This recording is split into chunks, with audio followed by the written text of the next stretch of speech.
18వ తేదీ అయ్యగారు చెప్పిన ఆ యొక్క సాక్ష్యమును బట్టి, వాక్యమును బట్టి నిజముగా మంచి సాక్ష్యం, మంచి దైవ సేవకులను మన మధ్యకు నడిపించాడు. ఎందుకంటే అయ్యగారి కోరిక 2000, 3000 కనీసము ఆత్మలను సంపాదించి బాప్తిసం ఇస్తే సంతోషపడాలని ఆశించాడు. అయితే దైవ సేవకుల యొక్క ఆశను దేవుడు తృప్తిపరుస్తూ ఇప్పటి వరకు దాదాపు 17,000 మందికి బాప్తిసం ఇచ్చాడు. హల్లెలూయా. ఇదంతా దేవుని ప్రణాళిక, దేవుని యొక్క సంకల్పం. ఒక వ్యక్తి భూమి మీద జన్మించాడంటే దేవుని యొక్క ఆలోచన ఉంటుంది. ఆ దేవుని ఆలోచన ప్రకారం నడిస్తే దేవుడు సదాకాలము వారి యొక్క వంశాన్ని సేవకులుగా అభిషేకించుకుంటూ పోతాడు. మధ్యలో ఒకవేళ ఏదైనా కానీ దేవునికి అయిష్టంగా చేస్తే ఆ రాజ్యాన్ని, ఆ అభిషేకాన్ని వేరే వాళ్ళకు బైబిల్లో ఉంది.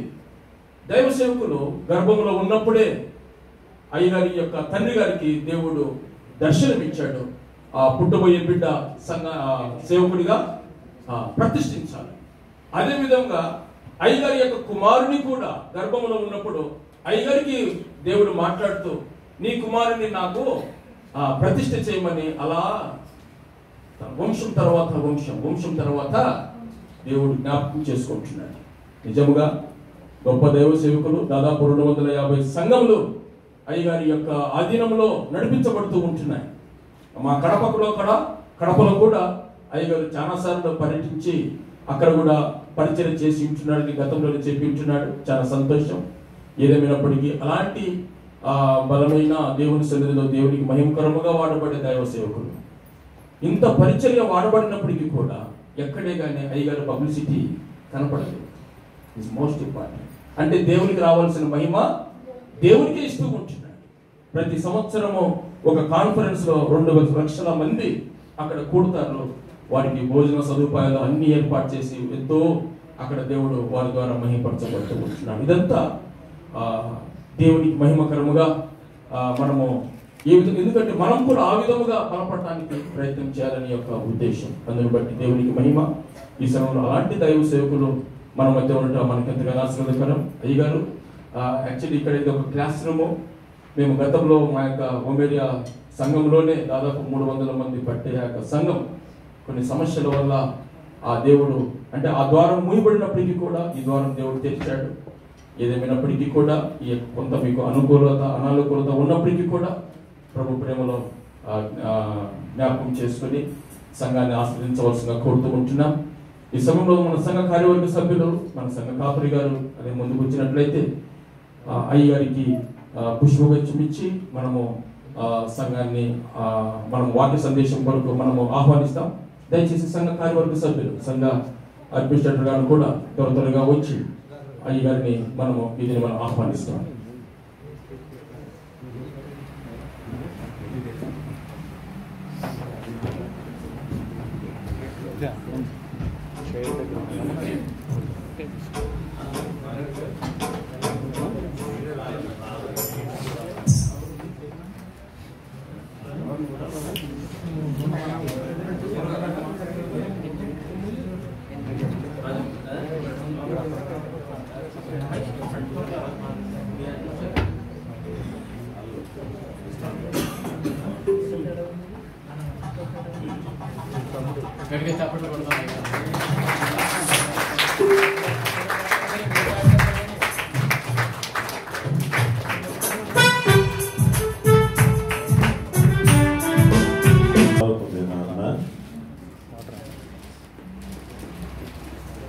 మనలను అందరినీ కొంచెం బేస్ తగ్గించింది.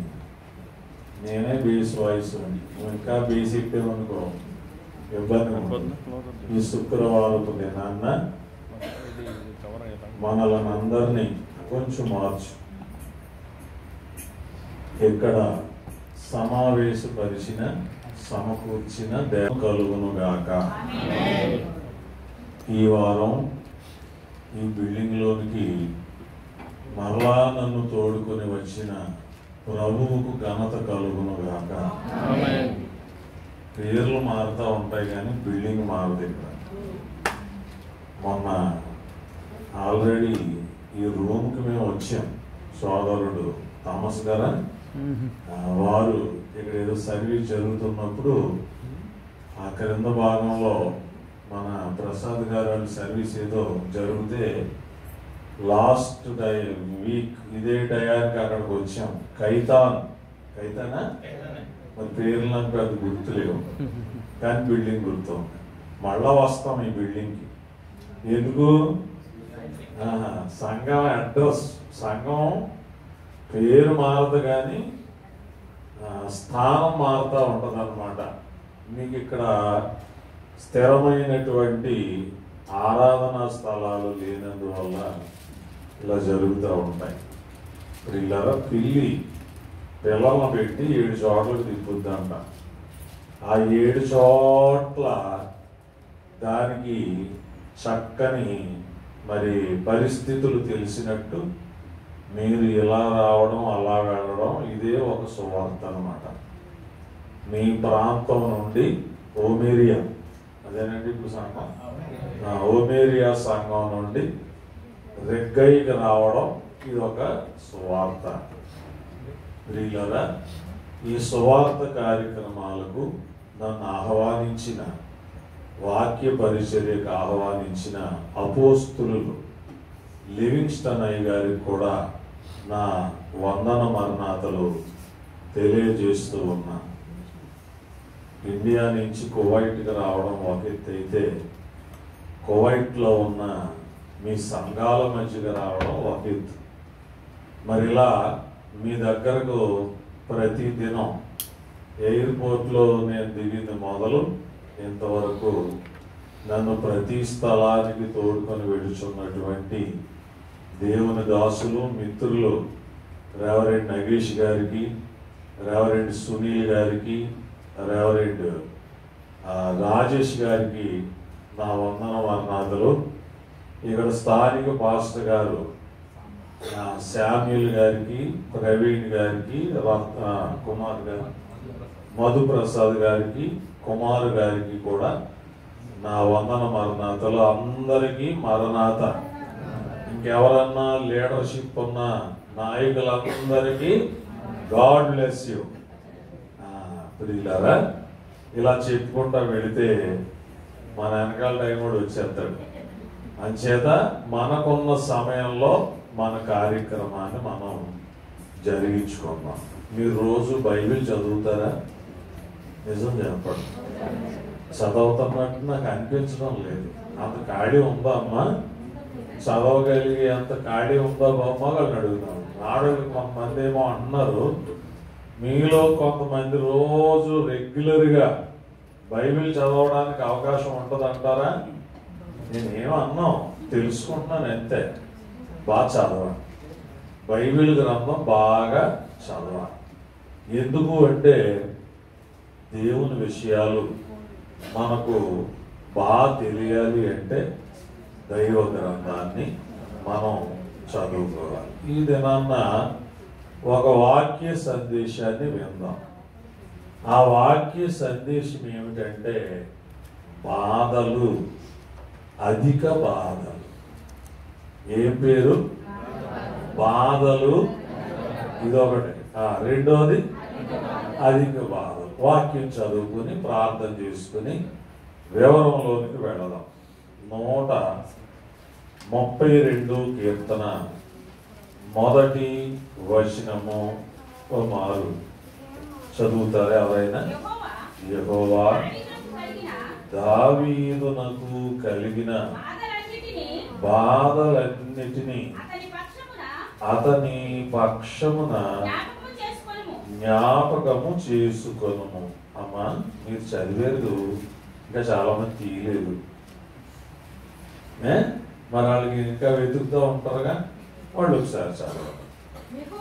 యెహోవా దావీదునకు కలిగిన బాధలన్నిటినీ అతని పక్షమున జ్ఞాపకము చేసుకొనుము. చిన్న ప్రార్థన చేసుకుందాం. దయానిధివైన మా దేవా, మీ ఘనమైన నామమునకు అనేకమైన వందనాలు, స్తుతులు ఈ ఉదయ సమయంలో చెల్లించుకొనిచున్నాం. ఇప్పుడు మాతో మీ వాక్యము ద్వారా మాట్లాడి బలపరుచుమని, నీ సహాయము మాకిమ్మని, మాతో ఉండుమని యేసు నామమును అడుగుచున్నా తండ్రి. కూడి వచ్చిన మీ అందరికీ ప్రభువు తన పరిశుద్ధాత్మ సహాయతనిచ్చి నడిపించి బలపరుచునుగాక. ప్రియులరా, బాధలు, అధిక బాధలు, ఈ రెండు రెఫరెన్సులు, ఒకటి యువతల పాకోడు చదవండి, ఒకటి యువతల పాకోడు చదవండి. ఏం బాబు, ఆడవారు ఒకటి మగాళ్ళు ఒకటి చదివితే ఇంకా మజాగా ఉంటుంది. ఏం బాబు, అమ్మ ఇందాక చదివిన వాళ్ళు ఇందాక మాట చదవండి. యెహోవా దావీదునకు కలిగిన బాధలన్నిటినీ అతని పక్షమున జ్ఞాపకము చేసుకొనుము. మగవాళ్ళు ఎవరైనా చదువుతారా? 72వ కీర్తన, 71వ కీర్తన 20వ వచనం, 71వ కీర్తన 20వ వచనాన్ని కూడా జ్ఞాపకం చేసుకున్నాం. అనేకమైన కఠిన బాధలను నాకు కలుగజేసిన వాడా. ఇది అధిక బాధ. బాధ వేరు, చెప్పాలి, బాధ వేరు, అధిక బాధ. ఈ అధిక బాధలో కఠినత్వం ఉన్నదన్నమాట. ప్రియులరా, చూడండి, యేసుక్రీస్తు ప్రభువు మనందరి కొరకు బాధపడ్డాడు. పేతురు భక్తుడు అంటాడు మొదటి పత్రిక 2వ అధ్యాయంలో, క్రీస్తు మీ కొరకు బాధపడ్డాడు అని. ఆ మాట కూడా చదువుదాం. పేతురు పత్రిక, మొదటి పత్రిక 2వ అధ్యాయము 11వ వచనంలో, అక్కడ పేతురు మొదటి పత్రిక 2వ అధ్యాయం 21వ వచనం అన్న, క్రీస్తు కూడా మీ కొరకు బాధపడి మీరు తన అడుగు జాడల యందు నడుచుకొనున్నట్లు మీకు మాదిరిగా ఉంచిపోయాను. మనం దేవుళ్ళకి సుఖపడదామని వచ్చామా, బాధపడదామని వచ్చామా? మీరు ఎందుకు నమ్ముకున్నారు యేసు ప్రభువును?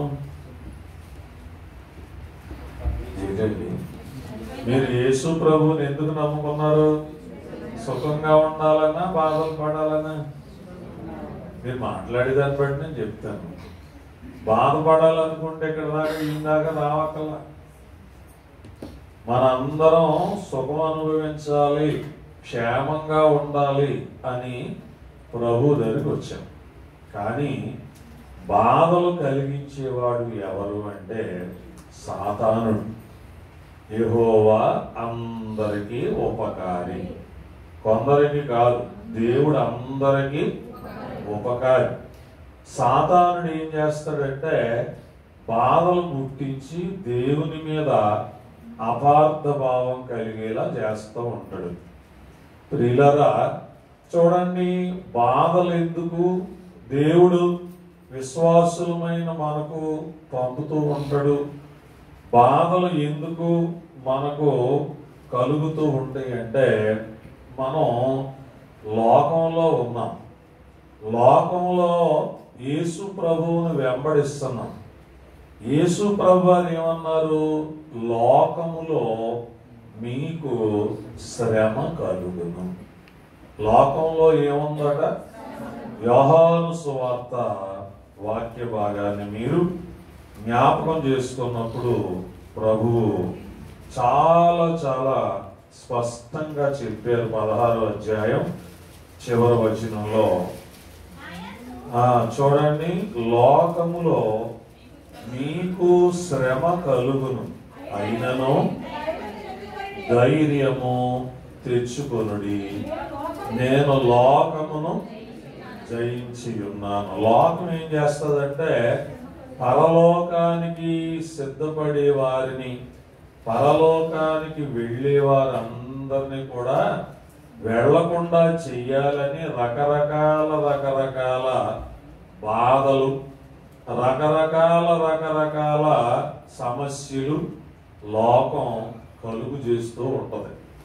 అంచేత ప్రియులరా, ఈ రకరకాల బాధలు, శ్రమలు ఇవన్నీ మనం అధిగమించాలి అంటే మనకు దేవుని సహాయము అవసరం.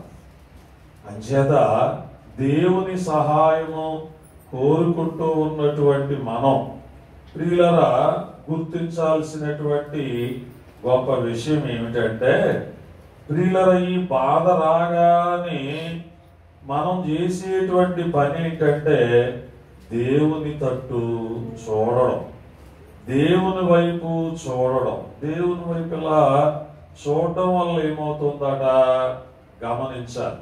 ఓ పిల్లోడు ఉన్నాడు, ఇంట్లో ఉన్నాడు. తల్లి అన్నదంట, అరే బయటికి పోకు, ఇక్కడే ఆడుకో అన్నదంట. వీడికి ఏంటంటే నేను బయటికి వెళ్ళాలి, భలే ఆడుకోవాలా, ఫ్రెండ్స్ ఉన్నారు, భలే మజా ఉంటది అని చెప్పేసి వాడు అలాగా బయటికి వెళ్ళిపోయాడు. బయటికి వెళ్ళిన తర్వాత వెళ్ళిన వాడు ఎంత ఆసక్తితో వెళ్ళాడో, వేగంగా వెళ్ళాడో, అంత రివర్స్లో వచ్చి వాళ్ళ అమ్మను పట్టుకుని బావురుమన్నాడంట. బోరుమని ఆడవడం మొదలెట్టాడంట. ఏనానా ఏమైంది? ఇంట్లో నుంచి నీవు వెళ్ళినప్పుడు బాగున్నావుగా, ఏమైంది నీకు అని ఇలా చెప్పేసరికి అప్పుడు ఆ పిల్లాడు అన్నాడంట, అమ్మా గేటు దగ్గర భూచోడు ఉన్నాడు, ఆడు నన్ను బొట్టలో పెట్టి తీసుకుపోతాడంట, అందుకని నేను భయపడిపోయి వచ్చేసానని తల్లిని ఏం చేశాడు, గట్టి పట్టుకున్నాడు. ఉండమన్నప్పుడేమో ఉండనన్నాడు, పోతానన్నాడు, ఆడుకుంటాకు పోతానన్నాడు. భూచోడు అంటే చిన్నప్పుడు మన అందరినీ పెద్దోడు భయపెట్టి బోధింపించినోడే. అందువలన ఏదంటే ప్రియులారా, వీడిని భయపెట్టేవాడు ఒకడక్కడ ఉన్నాడు కనుక వీడు పరుగున ఎక్కడికి వచ్చాడు, తల్లి దగ్గరికి వచ్చాడు. అలాగే మనం కూడా మనకున్న సమస్యలను బట్టి, మన జీవన పోరాటంలో మనకు ఎదురయ్యే పరిస్థితులను బట్టి, మన ఆత్మీయ పోరాటంలో మనకున్నటువంటి ఒడిదుడుకులను బట్టి మనందరం కూడా ప్రియులరా బాగా గుర్తుపెట్టుకోవాలి. మనందరం కూడా ప్రభు దగ్గరికి వస్తున్నాం, ప్రభువును హత్తుకోవడానికి వస్తున్నాం. ఇలా వచ్చినప్పుడు ఆయన ఏమంటున్నాడు, ప్రకటన గ్రంథం 2వ అధ్యాయం 2వ వచనాన్ని చదువుదాం. ప్రకటన గ్రంథం 2వ అధ్యాయం 2వ వచనంలో, నీ క్రియలను, నీ కష్టమును, నీ సహనమును నేను ఎరుగుదును. ఏం బ్రదర్ ఏమన్నాడు ఆయన? నీ క్రియలు, రెండోది నీ కష్టము, మూడోది నీ సహనము నేను ఎరుగుదును. నువ్వు ఎంత కష్టపడుతున్నావు, దేవుని కొరకు ఎంత కష్టపడుతున్నావు, కుటుంబం కొరకు ఎంత కష్టపడుతున్నావు, దేశంగా దేశం వచ్చి కుటుంబం కొరకు ఎంత కష్టపడుతున్నావు, నీ కొరకు నువ్వు ఎంత కష్టపడుతున్నావు, దేశంగా దేశంలో ఉండి దైవారాధనకు రావడానికి నువ్వు ఎంత కష్టపడుతున్నావు. మనందరికీ కష్టాలు ఉన్నాయి, ఇక్కడ ఎవరు కష్టాలు లేని వాళ్ళు ఎవరు లేరు. కానీ అందరికీ ఉన్న కష్టం ఒకే విధంగా లేదు. ఏ బాబు, అందరికీ ఉన్న కష్టాలు ఒక్కలాగా లేవు. పాస్టర్లకు ఉండే కష్టాలు పాస్టర్లకు ఉన్నాయి, ప్రజలకు ఉండే కష్టాలు ప్రజలకు ఉన్నాయి, సంఘాన్ని కాపాడుకోవడం కొరకు కాపర్లకు ఉండే కష్టాలు కాపర్లకు ఉన్నాయి. మరి కష్టాలన్నీ బుర్రలో పెట్టుకుని ఏడుస్తూ కూర్చుంటే ఏమి తీరవు. ప్రభు ఏమన్నాడు, మీలో ఎవడు చింతించుట వలన తన ఎత్తు మోరెడు ఎక్కువ చేసుకోగలడు. చింతించకూడదు.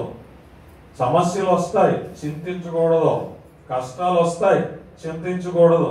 ఎందుకు ప్రియులరా, కష్టకాలం వచ్చినప్పుడు నీ చూపు కష్టాల మీద ఉంటుందా, ఆ కష్టాలను గెలవగలిగే శక్తిని నీకిచ్చే ప్రభువు మీద ఉంటుందా? అందునే ఆయన ఏమన్నాడు, నీ శ్రమ నేను ఎరుగుదును, నీ సహనము నేను ఎరుగుదును. నీ కష్టంలో ఖర్చులు కూడా పెరిగిపోతూ ఉంటాయి. ఏం బాబు, కష్టాల్లో ఖర్చులు కూడా పెరిగిపోతూ ఉంటాయి. ఈ జాబ్ ట్రబుల్ వచ్చిందనుకో, చూడండి, జాబ్ ఇష్యూస్ వచ్చినాయి అనుకో, ఉన్న బ్యాలెన్స్ అంతా డల్ అయిపోతుంది. అక్క ఒక 100 ఇవ్వా అంటారు, అమ్మా సిస్టర్ ఓ 50 సర్దుకోడు చేస్తావా అంటారు, తమ్ముడు ఓ 20 అమ్మా అంటారు. ఇప్పుడు ఏం పెరిగింది? కాదు, ఏం పెరిగింది? నిలవలో నుంచి అప్పులో దిగిపోయాడు. ప్రియులారా, దేవుడు అది నాకు తెలుసు అన్నాడు. 9వ వచనం చదువుదాం. ప్రకటన 2:9. నీ శ్రమను దరిద్రతను నేను ఎరుగుదును. ఎంత క్లియర్గా చెప్తున్నాడు చూడండి. ఇందాక కష్టం తెలుసు అంటున్నాడు, ఇప్పుడు ఏమంటున్నాడు? నీ శ్రమ వదిలేశారు మీరు. కష్టం వేరు, శ్రమ వేరు. నీ శ్రమను చెప్పాలి, నీ శ్రమను, నీ దరిద్రతను నేను ఎరుగుదును. ఎంత చక్కగా చెప్తున్నాడు చూడండి. ఎంత చక్కగా ఆయన ఎలా తెలుసయ్యా నీకు? ప్రభువా, నా దరిద్రత నీకు ఎట్లా తెలిసేది? కష్టం అంటే చూస్తున్నావు, శ్రమ అంటే చూస్తున్నావు, దరిద్రత అనేది ఎలా తెలుస్తుంది? అందుకనే దావీదు కూడా ఓ మాట అంటున్నాడు. 25వ కీర్తన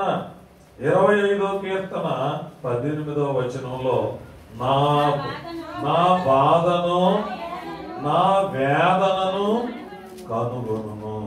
అదే రాజుగారు కదండి. ఆయనకే చాలా మంది అనుకుంటాం అంతఃపురాల్లో ఉన్నవాడు కదా, ఆయనకే చక్కగా రాజ్యం ఉంది, సైనికులు ఉన్నారు, అడుగులకు మడుగులు వస్తే దాసులు ఉన్నారు. ఈయనకి బాధలు ఏంటండి, ఈయనకి వేదనలు ఏంటండి అని మనం అంటాం. ఈ చూడండి, నా వేదన, నా బాధను నా వేదనను కనుగొనుము. ఎందుకంట? కష్టం వచ్చింది, సమస్య వచ్చింది, ఇబ్బంది వచ్చింది. ఇలాంటి టైంలో ఎప్పుడు దొరుకుతాడా అని చూస్తూ ఉంటాడు విరోధి. ఎప్పుడు దొరుకుతారా వీళ్ళు అని చూస్తూ ఉంటారు. శత్రుత్వం కలిగిన వాళ్ళు, మీరంటే గెట్టనాళ్ళు, మీరంటే పడనాళ్ళు, మీ పేరు, మీకున్న పరిస్థితి, మీ వృద్ధి చూసి ఓర్చుకోలేని వాళ్ళు ఏం చేస్తారంటే ఎప్పుడు వీళ్ళకి దొరుకుతారా అలా దొరికేసాడు దావీదు. దొరికితే ఈ ప్రజలందరూనంట ఒకప్పుడు చూడండి ఇక్కడ ఉండేవారంట. ఎక్కడ? నేనేం ఊపుతున్నానమ్మా? కాళ్ళు కాడు ఉండేవారంట. చూడండి, ఈ కాళ్ళ దగ్గర ఉండేటువంటి వాళ్ళు అంటే దాని అర్థం ఏంటంటే కాళ్ళు కాడు పడి ఉండేవాళ్ళట. ఎక్కడ ఎక్కారంట? ఎక్కడికి? ఏం బాబు ఎక్కడికి? మరి ఎలా ఉండదు చెప్పండి. ఇక్కడ కూర్చోవలసినోడు ఏం బాబు, ఇక్కడ ఉండాల్సినోడు ఎక్కడికి ఎక్కాడు? నెత్తికేసాడు. అదే మాట అంటాడు. చదవండి ఆ మాట కూడా. 66:12 కీర్తన గ్రంథం 66:12లో, నరులు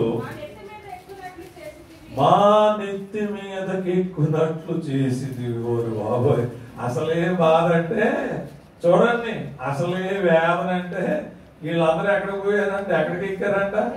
దిగుతారండి. సాంకేతికం అన్నది ఎంకొచ్చారంట. తల్లులు మీ అందరూ తెలుసు, పిల్లడు ఎవడన్నా గారం చేసాడు అనుకో ఏమంటారు? మాస్టర్ గారు ఏమంటారు చెప్పండి? ఏం మాట్లాడండి, తాతలు అయ్యి ఉండి కూడా మాట్లాడరు. పిల్లల్ని ఎవరన్నా మారం చేశారు అనుకో ఏమంటారు? అన్ని బాగా ఇక్కడికి ఎక్కించుకున్నారు అంటారు. ఎక్కడికి? బాగా నెత్తి ఎక్కించుకుని ఇప్పుడు దిగమంటే దిగుతాడా? సాంకేతికనోడిని అన్నా దించవచ్చు అంట కానీ చెప్పండి, నెత్తి ఎక్కినోడిని దించలేము. దేవుని పిల్లలరా, ఇప్పుడు దావీదు విరోధులు, దావీదు అంటే గెట్టనాళ్ళు, దావీదు శత్రువులు, దావీదు పొడ పేరు అస్సలు నచ్చనాళ్ళు, వీళ్ళంతా కూడా ఇప్పుడు ఎక్కడికి ఎక్కారంట? నరులు మా నెత్తి మీదకి ఎక్కినట్లు చేసిదివి. ఎంత బాధ! ఇన్ని బాధల దావీదుకు ఉన్నటువంటి బాధలు ప్రభునందు ప్రియమైనటువంటి వాళ్ళరా ఎంత భయంకరమైనటువంటి బాధతో ఉన్నారా? అదే మాట యోబు కూడా చెప్తాడు 5వ అధ్యాయం 19వ వచనాన్ని కూడా. ప్రియులరా, మీరు ఒక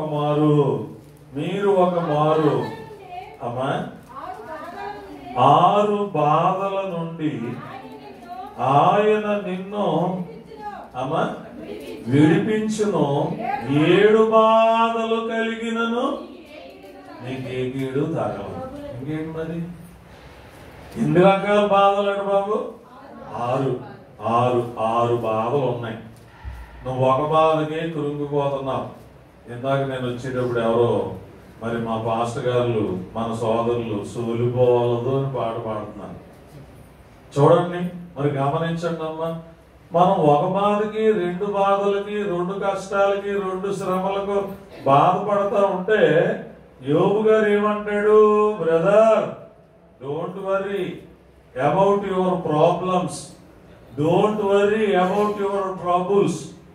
చూడండి, నువ్వు నీకున్న ట్రబుల్స్ వల్ల కానీ, బాధల వల్ల కానీ, కష్టాల వల్ల కానీ భయపడకు. 1 వచ్చినా 2 వచ్చినా 3 చివరికి 6 వచ్చినా నీకున్న కష్టాలు 6 రకాల కష్టాలు, పొరలు అంచెలంచెలుగా ఉన్నా ఆయన అంటాడు, కష్టాల మేఘాల వెనుక కలడు నీతి సూర్యుడు క్రీస్తు. కష్టాల మేఘాల వెనుక కలడు నీతి సూర్యుడు క్రీస్తు. దృష్టించుచున్నాడు నిన్ను, దిగులు పడకు. ఏం చేస్తున్నాడంట? కష్టాల మేఘముల పైన ఆయన ఉన్నాడు. ఆ మేఘాల క్రింద మనం ఉన్నాం. బాగా గుర్తు పెట్టుకోవాలి. ఆయనకు మనకు మధ్యనే ఉన్నాయి మేఘాలు. ఈ మేఘాల పేరు కష్టాలనే మేఘాలు. కష్టాలనే మేఘాల పైన ప్రభు ఉన్నా ఆయన దృష్టి ఆ మేఘాల క్రింద ఉన్న నీ మీద ఉన్నది కనుక. అందుకే దావీదు ప్రభునందు ప్రియ సోదరి సోదరులారా మరి గమనించినప్పుడు చూడండి 25వ కీర్తన 17వ వచనంలో 25వ కీర్తన, నా హృదయ వేదనలు అతి విస్తారములు. చూసారా? వాటిలో నుండి నన్ను విడిపించు. నా సైన్యం నన్ను ఈ విస్తారమైన వేదనలలో నుంచి నన్ను విడిపించడం. నా కుటుంబం, నా కొడుకులు ఎదిగొచ్చారు, పెద్ద పెద్ద ఆజానుభావుల్లో ఉన్నారు, వీళ్ళు విడిపించలేదు. నాకు గొప్ప గొప్ప అంతఃపురాలు ఉన్నాయి, రాజ్యాలు ఉన్నాయి, భూములు ఉన్నాయి, రాజ్యాలే నాకు ఇచ్చావు. నా వేదనల నుండి అవి నన్ను విడిపించలేదు.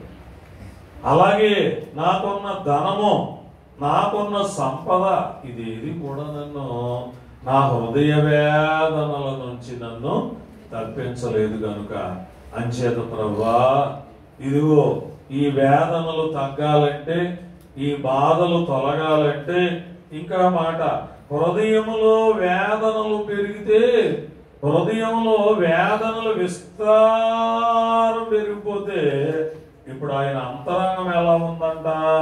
94వ కీర్తన 19వ వచనం, 94వ కీర్తన 19వ వచనంలో, నా అంతరంగమందు విచారములు హెచ్చగా. కష్టం వేరు, వేదనలు వేరు, బాధలు వేరు. ఇప్పుడు చెప్పుకున్నాం కదా, ఏది విచారం. మనేవాళ్ళు అంటారు బెంగపెట్టేసుకున్నాడు, అరే ఆ వేళ గొలియాదు కానీ ఎలా చెప్పానా, అంత బలం ఎక్కడి నుంచి వచ్చిందా అనుకున్నా. ఈవేళ ఈ చిన్న ట్రబుల్, ఈ చిన్న ప్రాబ్లం, ఈ చిన్న సమస్య, ఈ చిన్న కష్టాన్ని నేను గట్టెక్కలేకపోతున్నా. అంచేది ఇప్పుడు హృదయం నిండా ఏమున్నాయంట? విచారం. మీకు కూడా అలాగే ఉంటుంది ఒకసారి. విశ్వాస జీవితంలో, మనిషి జీవితంలోనే సామాన్యమైనవి ఇవన్నీ కూడాను. ఎందుకు? క్రైస్తవ జీవితం విలువైంది, నిప్పులాగా బతకాలిరా బిడ్డ, నువ్వు నిప్పులాగా బతకాలిరా బిడ్డ, నిందలెన్న మోయాలిరా బిడ్డ. క్రైస్తవ జీవితం విలువైంది, నిప్పులాగా బతకాలిరా బిడ్డ, నిప్పులాగా బతకాలిరా బిడ్డ, నిందలెన్నో మోయాలిరా బిడ్డ. చూసారా ఎలాంటిదంట? అమ్మా ఎలాంటిది క్రైస్తవ జీవితం? బాధలున్నాయి, సమస్యలున్నాయి, వేదనలు ఉన్నాయి బాబు, ఇవన్నీ ఉన్నాయి. చూడండి, యూరోప్ వెళ్ళాం అమ్మగారు నేను 2016లో యూరోప్లో అనేక దేశాల్లో దేవుని వాక్యం చెప్తాకి వెళ్ళాం. అలా వెళ్ళినప్పుడు మేము చూడండి, స్టాక్ హోమ్ స్వీడన్ నుంచి ఓస్లో నార్వే దేశానికి ట్రైన్ మీద వెళతాం. దగ్గర అనమాట, పక్క పక్కనే ఉంటాయి, అవైలబిలిటీ ఉంది. వెళతా ఉంటే ట్రైన్ ఎక్కాక మరి మేము బాగానే కూర్చున్నాం. మాతో పాటు ఇంకొక ఆయన కూర్చున్నారు, మా ముందు 3 కూర్చున్నారు. ఓ తల్లి, తండ్రి, ఓ చిన్న పాప. 6 సంవత్సరాలు 7 సంవత్సరాలు అలా ఉంటాయి. మరి ఈ ట్రైన్ వెళ్ళడానికి ఇంకా టైం ఉంది. అమ్మాయి గబగబా వెళ్ళి ఓ షాప్ దగ్గరికి వెళ్ళింది, ఏదో తాగుదామని చెప్పి డ్రింక్ లాంటిది ఏదో తెచ్చుకుంది. ట్రైన్ మూవ్ అయిన తర్వాత ఆ పిల్ల ఏం చేస్తుందంటే చూడండి ఆ డ్రింక్ ఓపెన్ చేసి తాగుతుంది. మేమేమనుకున్నాం? అదేదో కూల్ డ్రింక్ అనుకున్నాం. కూల్ డ్రింక్ కాదు, అది ఒరిజినల్ ఆల్కహాల్ డ్రింక్. 6-7 సంవత్సరాల పిల్ల తాగుతుంది. ఇది మన కొత్తగా అక్కడ కలిసి ఇదేంటి ఎలా తాగేస్తుంది ఏంటి చూడు చూడు అంటే ఇప్పుడు ఇదేముంది గారు, లాస్ట్కి వచ్చేసరికి చూడండి ఇంకా మంచి సినిమా చూపిస్తుంది వాళ్ళ అమ్మ అన్నాడు. కాదు బాబు, ఆ పిల్ల మందు తాగేస్తుంటే వాళ్ళ అమ్మ కానీ ఆ నాన్న కానీ కనీసం ఏంటి అన్నాం. అదే మన ఇండియాలో ఇప్పుడు రాంగ్ ఎత్తాను, గడప తొక్కేవాడి చూడు పాపలు కంటాం. తాగింటికి వచ్చి వెల్కమ్ చెప్తారమ్మా, ఆరతిస్తారా? చెయ్యం కదా. మరి ఏంటి ఎలాగా అంటే చూడండి, ఆ అమ్మ ఎలా తాగుతుంటే తల్లి చూస్తుంది, తండ్రి చూస్తున్నాడు. ఇప్పుడు తల్లి అడుగుతుంది, బేబీ కనీసం అంటే మొత్తం అందా? అది అలా చూస్తుంది. కనీసం మొత్తం అందా? అంత గట్టిగానే లేదు మమ్మీ అంది. ఒక డ్రాప్ వచ్చి తల్లి పిల్లనంట, నాకు కూడా ఒక డ్రాప్ ఉంటే తాగేకు, నువ్వే తాగేకు, నాకు కూడా వచ్చాను. జారిపోయింది గుడికి అంటే ఎంకరేజ్ చేస్తుంది అనమాట. దేనికి? అప్పుడు అన్నాడు ఆయన, మీరు మంచినీళ్ళు ఎలా తాగుతారో ఇక్కడ మందు పబ్లిక్ తాగేస్తారు. ఎందుకంటే వీళ్ళ అమ్మ కూడా చిన్నప్పటి నుంచి అలా తాగొచ్చిందే, ఆ నాన్న కూడా అలా తాగొచ్చినోడే. చూసారమ్మా? అంచేత ప్రపంచం అంతా కూడా మనం ఏమనుకున్నాం, ఎక్కడికంటే ఇంకో చోట బెటరు, అక్కడికంటే ఇంకో చోట బెటరు, ఇలా అనుకుంటాం. ఎక్కడికి వెళ్ళినా ఎలా చూసాను నేను? ప్రపంచం అంతా పాపాలు ఉన్నాయి, మందు లేని మయ రోగాలు ఉన్నాయి. ఈ ప్రపంచం అంతా పాపాలు ఉన్నాయి, మందు లేని మయ రోగాలు ఉన్నాయి. నీ పచ్చని జీవితం, నీ పచ్చని జీవితం పాడు చేసుకోకు కొడుకా, యేసయ్యను నమ్ముకుని మంచిగా బ్రతుకురా. నీ పచ్చని జీవితం పాడు చేసుకోకు ఓ బిడ్డ, యేసయ్యను నమ్ముకుని మంచిగా బ్రతుకురా. నేను పాడిన పాటకనే చెప్పే వాక్యానికి సంబంధం ఏంటి పాస్టర్ గారు? పెద్దలు వీళ్ళని అడుగుతాను. అంతరంగంలో విచారాలు ఉన్నాయి, ఏమండి వేదనలు ఉన్నాయి, హెచ్చుగా ఉన్నాయి అని చెప్పి మనం పాటు చెప్పాను. అంతేనా బాబు? మరి ఇప్పుడు పచ్చని జీవితం పాడు చేసుకోకంటే విచారాలు ఎక్కువైనోడు, వేదనలు ఎక్కువైనోడు ఏం బాబు ప్రార్థన చేసుకుంటాడా? పాడైపోతాడా? అమ్మా పాడైపోతాడా? ప్రార్థన చేసుకుంటాడా? మీరు చెప్పాలి. ఏం చేస్తాడు?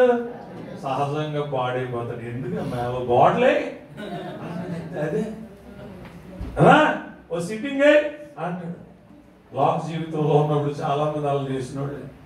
ఓ సిట్టింగ్ ఒక టేబుల్ కాడికి రా అంటారు. దేవుని పిల్లలు కాసేపు తాగి మర్చిపో నీ పచ్చని జీవితం ఏమైతే ఉంటది వాడైపోతుంది. అంచనాలు చేయక ఇప్పుడు ఇన్ని రకాల బాధలు ఉన్నాయి, ఇన్ని రకాల సమస్యలు ఉన్నాయి దేవుని పిల్లలారా. అందుకే ఇవన్నీ హృదయంలో పెట్టుకుని దావీదు అంటాడు 119 దావీదు కీర్తన 107వ వచనంలో ఆయన చెప్పుకొచ్చిన మాట ఏంటంటే, యెహోవా చూసారా విచారాలు ఉన్నాయి, బాధలు ఉన్నాయి, అధిక బాధలు ఉన్నాయి, కఠినమైపోతున్నాయి. ఇంకా ఏం చెప్పుకున్నాం, అంతరంగమందు విచారాలు ఉన్నాయి. ఇవి రోజు రోజుకి హెచ్చుగుతూ ఉంటే ప్రభువునందు ప్రియమైన వాళ్ళరా, ఇక్కడ దావీదు అంటాడు, నేను మిక్కిలి మామూలు శ్రమ కాదు శ్రమ. చూడండి, మిక్కిలి శ్రమ పడుచున్నాను. ప్రియ సోదరులరా, బాగా గుర్తుపెట్టుకోండి, మహాశ్రమ పడుతున్నాడు. అంచేత మరి మనము గమనించినట్లయితే దేవునిని నమ్ముకున్న మనకు ఈ శ్రమలు ఎందుకు? దేవునిలో ఉన్న మనకి శ్రమలు ఎందుకు? విశ్వాస జీవితంలో సాగిపోతున్న మనకు ఈ శ్రమలు ఎందుకు అంటే, ప్రియులరా, ఎన్ని శ్రమలో అన్ని దానములో నవని విభు సాను తించునిలా. ఎన్ని శ్రమలో అన్ని దానములో నవని విభు సాను తించునిలా.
చూడండి, ఎన్ని శ్రమలో అన్ని దానములు.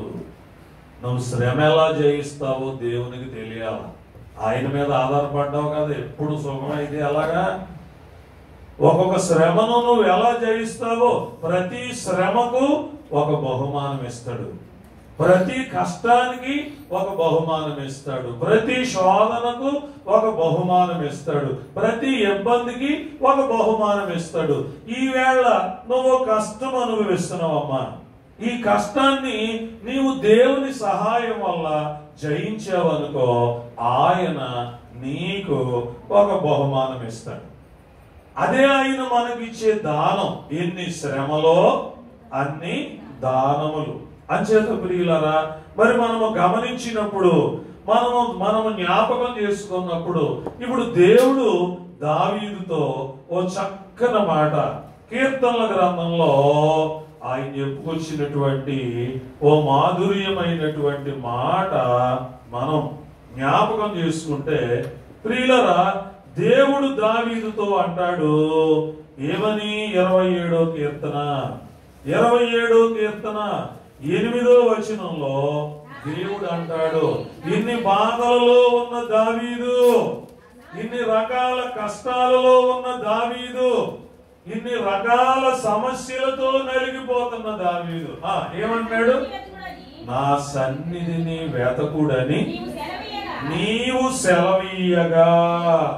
ఏం వెతకమంటున్నాడు? ఏంటండి?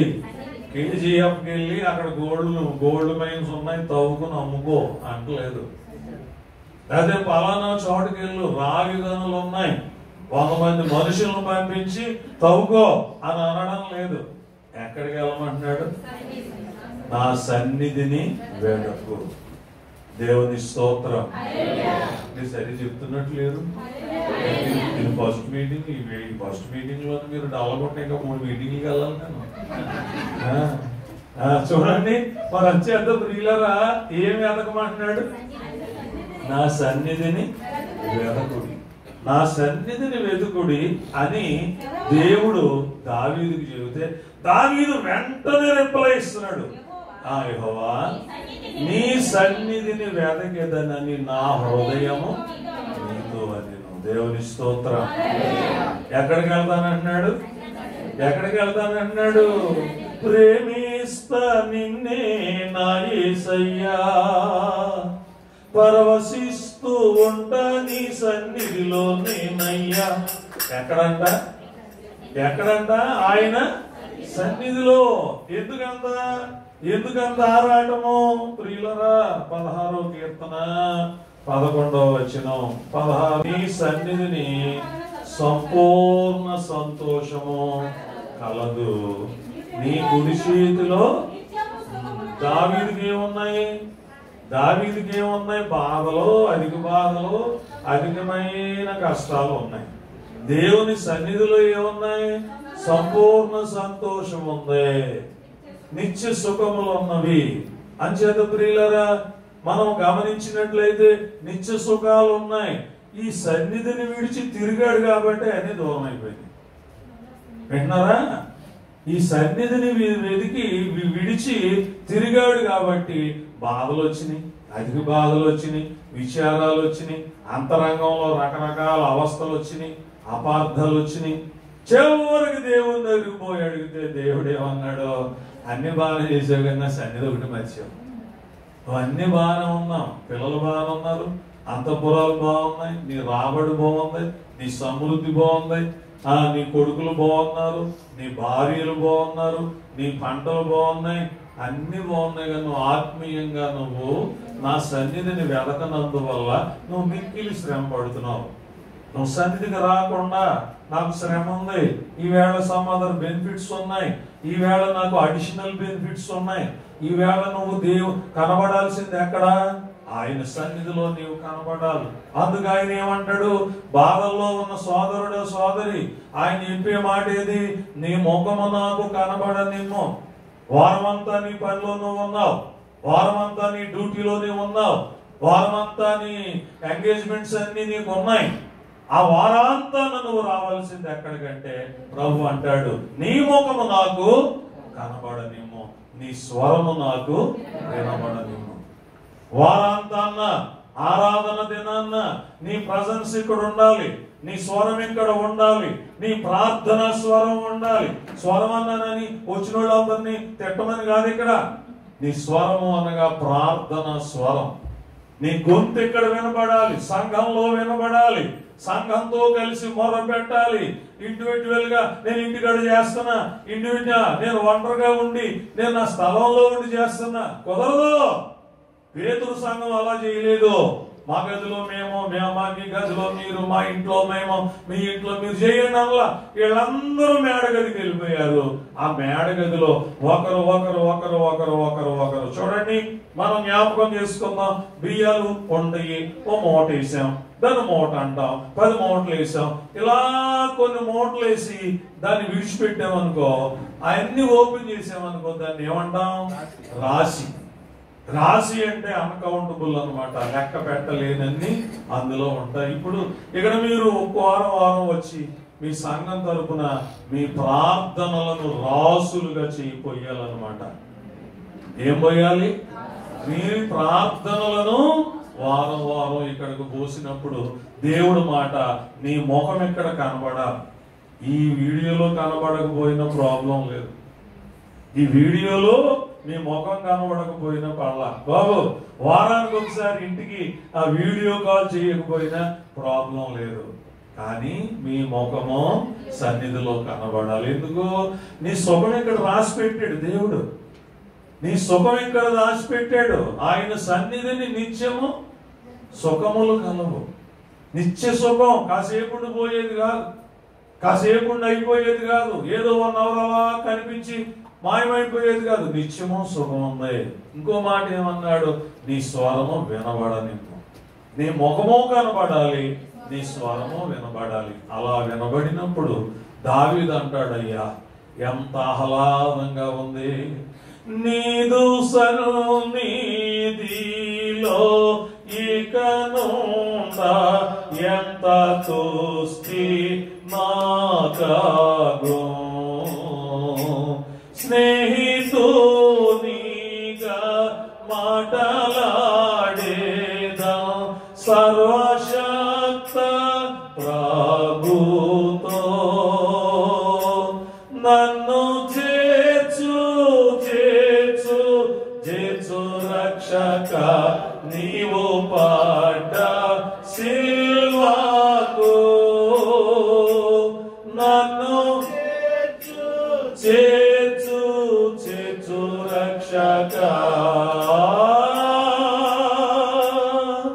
గాయపడ్డ ప్రకాకు.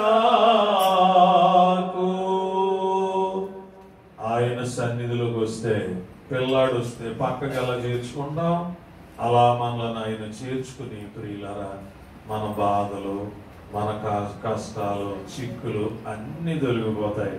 అప్పుడు నువ్వు ఆయన సాక్షిగా నిలబడతావు, సంతోషంగా ఉంటావు, చక్కగా 10గురిని ఆయన తట్టు త్రిప్పగలిగే సాధనంగా దేవుడు నిన్ను నిలవబెడతాడు.